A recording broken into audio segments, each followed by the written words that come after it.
cirurgia da mão é uma especialidade médica que surgiu como uma necessidade da Segunda Guerra Mundial. Na época da Segunda Guerra Mundial, haviam muitos traumatismos muito graves, lesões muito complexas, afetando o membro superior e que precisavam de uma reconstrução de diversos tecidos diferentes. E era muito difícil naquela época você conseguir essa reconstrução, já que você necessitava de especialistas de diversas áreas para tratar o mesmo paciente. Então, você tinha fratura, tinha lesão dos nervos, lesões dos tendões, lesões dos vasos. Você não conseguia juntar na mesma cirurgia um ortopedista, um neurocirurgião, um cirurgião vascular, um cirurgião plástico para fazer a cobertura daquilo. Então, o que acontecia é que se perdia muitas vezes os membros, não se conseguiam reconstruir, as amputações eram frequentes, eram inúmeras. E o que se viu foi a necessidade de tentar se formar um cirurgião que fosse capaz de tratar todos os tecidos ao mesmo tempo.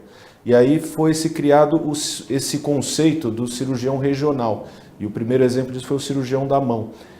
Então seria um profissional capaz de tratar os vasos, os tendões, os nervos, a cobertura cutânea, as fraturas, as lesões ligamentares, ou seja, todos os tecidos envolvidos na mesma região do corpo, e no caso a mão, pela importância funcional que ela tinha. Então a partir daí se desenvolveram escolas e treinamento para esses tipos de cirurgiões especializados nessa região. A formação nossa do cirurgião da mão, ela vem da ortopedia ou da cirurgia plástica. Então, após essas especialidades, nós fazemos uma especialização em cirurgia da mão.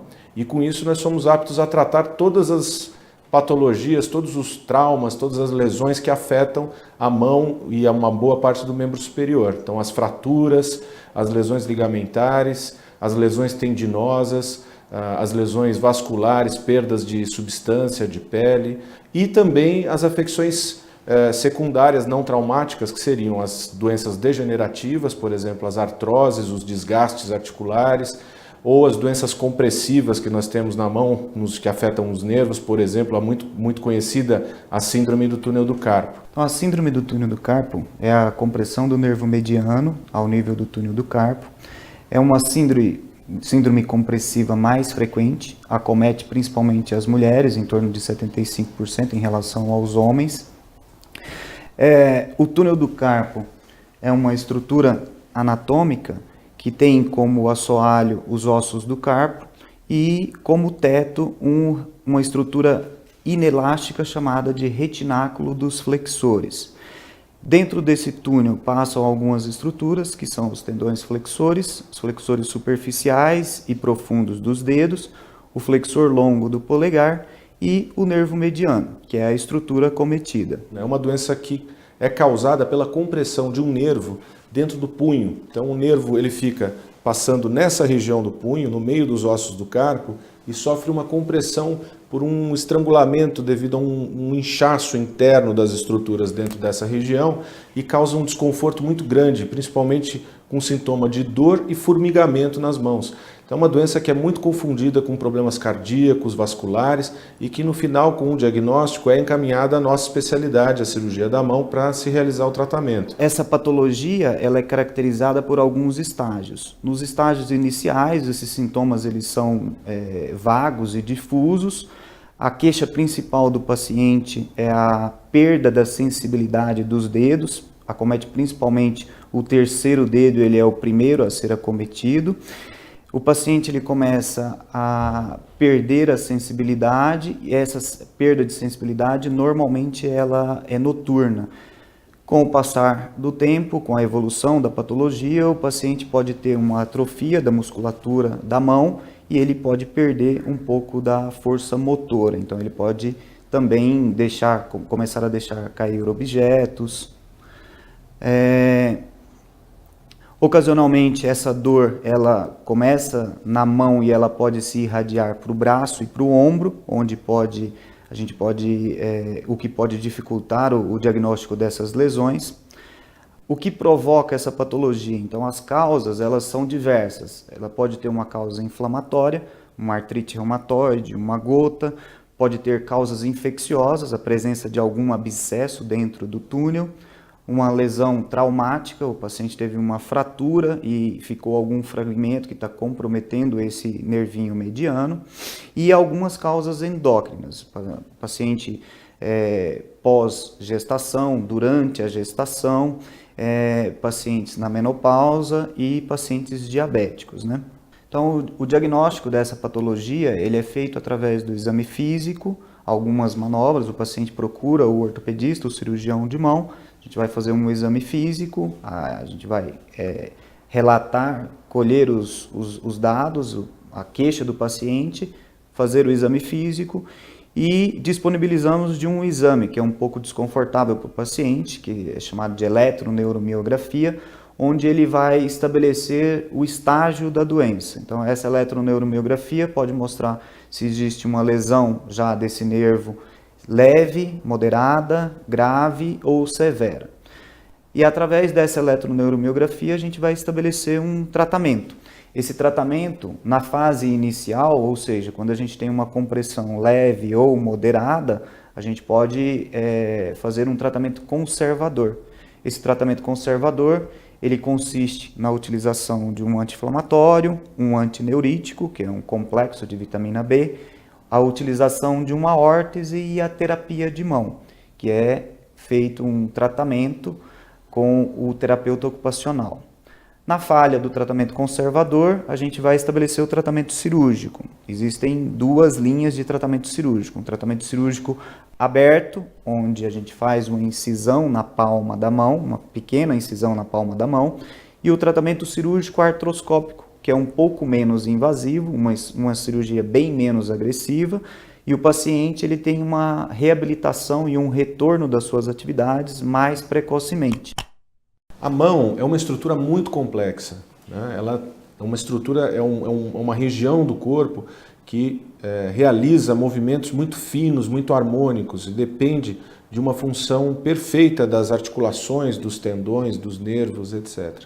Portanto, a agressão cirúrgica ela tem que ser mínima, ela tem que ser o menor possível.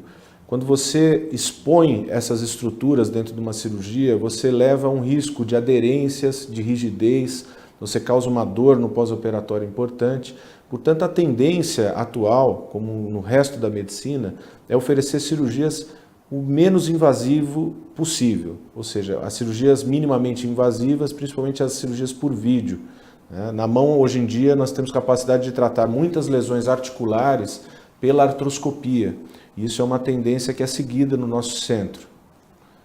Inclusive, a síndrome do túnel do carpo é uma doença que nós temos hoje a preferência de tratamento pela técnica por vídeo, que propicia uma recuperação muito mais rápida, menos dolorosa para o paciente. Da mesma maneira, é muito relevante a reabilitação na cirurgia da mão. Então, a recuperação desses movimentos e a prevenção das complicações como as aderências, a rigidez, etc., ela só é obtida quando o tratamento é realizado de uma forma muito eficiente e muito específica. Para isso nós temos hoje, da mesma maneira que nós temos especialistas em cirurgia da mão, nós temos especialistas em terapia da mão. É uma especialidade da reabilitação, muitas vezes realizado por fisioterapeutas ou terapeutas ocupacionais, e é fundamental para garantir o bom resultado da cirurgia.